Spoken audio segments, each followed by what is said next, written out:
Oi pessoal, bem-vindos a mais uma aula de Química. Nessa semana nós vamos ver as leis ponderais. Nós já estamos na semana 3 do Plano de Estudo Tutorado volume 2. Lei de Lavoisier, que é a primeira que nós vamos ver, também chamada de Lei da Conservação da Massa. O que você pode tirar dessa lei? Tá? Que a soma das massas dos reagentes é igual à soma das massas dos produtos, quando você tem um sistema fechado, tá? Então, por exemplo, se eu tenho gás hidrogênio e gás oxigênio formando água, eu tenho 2 gramas de hidrogênio mais 16 de oxigênio, eu tenho 18 de água. 2 mais 16 é igual a 18.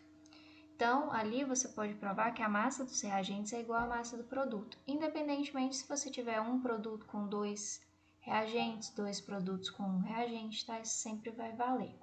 Então, sempre que você quiser descobrir a massa de um desses aqui, se aqui, por exemplo, não tivesse a massa de oxigênio, eu teria que 2 mais x é igual a 18, x seria igual a 18 menos 2, que daria 16, você descobriria a massa de oxigênio, tá? E a lei de Proust, ou lei das proporções definidas. A proporção entre as massas é constante.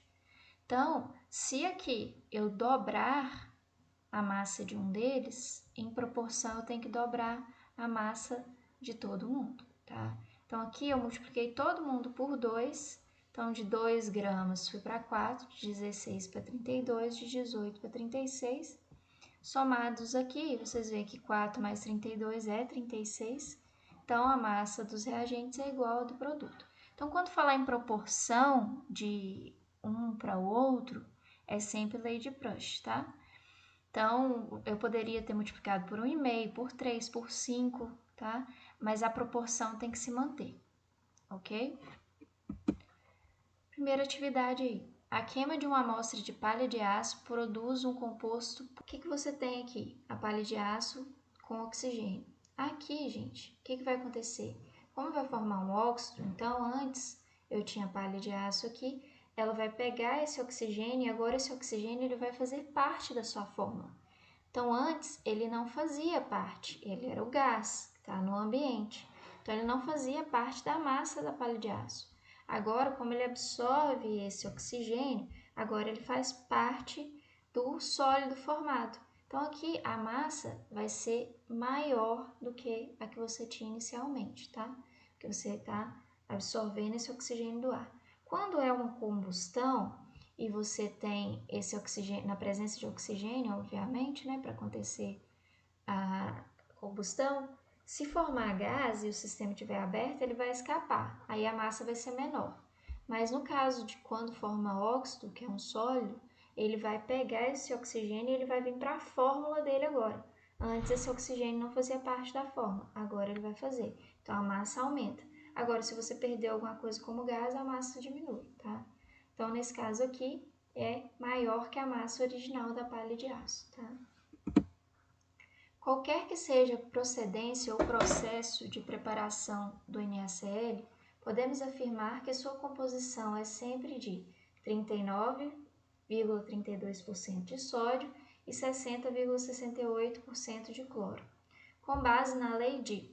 Então, olha só, está te falando que ele vai manter essa proporção da composição. Toda vez que falar em proporção, eu tenho que falar da lei de Proust, tá? Aqui não te falou que a massa somada deles tem que ser igual à massa do produto, nem nada. Ele está te falando sobre proporção. Então, essa proporção aqui vai sempre ter que se manter em relação ao NaCl, tá? Então, ele é composto por 60,68 de cloro e 39,32 de sódio. Essa proporção sempre permanece constante. Igual eu falei para vocês lá, se eu dobrar, eu tenho que dobrar todo mundo. Se eu triplicar, eu tenho que triplicar todo mundo ali, tá? A reação de 23 gramas de álcool etílico e 48 de oxigênio produziu 27 gramas de água, ao lado de gás carbônico. Então, aqui está num sistema fechado, tá, gente? A massa de gás obtida foi de... Então, vamos lá. Você tem álcool etílico mais oxigênio, então os dois são os reagentes, que forma água mais gás carbônico, tá? Então, o que você tem? Você tem inicialmente 23 desse, 48 desse, vai formar 27 desse mais X do gás carbônico, que é o que ele quer descobrir que você ainda não sabe. Então, o que a gente viu? A massa dos reagentes somados tem que ser igual à massa dos produtos.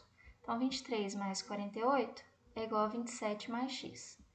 23 mais 48 dá 71, que é igual a 27 mais X. Agora, o que eu vou fazer para isolar o X? Eu passo 27 para o outro lado. Como ele aqui está positivo, ele vai passar negativo. Então, X é igual a 71 menos 27, que veio do lado direito, do lado esquerdo aqui, né? E ficou 44 gramas, tá? Então, toda vez que eu tiver esse tipo de exercício, eu tenho que fazer esse tipo de conta, tá? Lembrar que a soma das massas dos produtos tem que ser igual à soma das massas dos reagentes, segundo a lei de Lavoisier. Você obteve 44, que é a letra A aqui. Pessoal, é só isso. Se vocês tiverem um adulto, pode entrar em contato pelo aplicativo Conexão Escola ou utilizando o WhatsApp.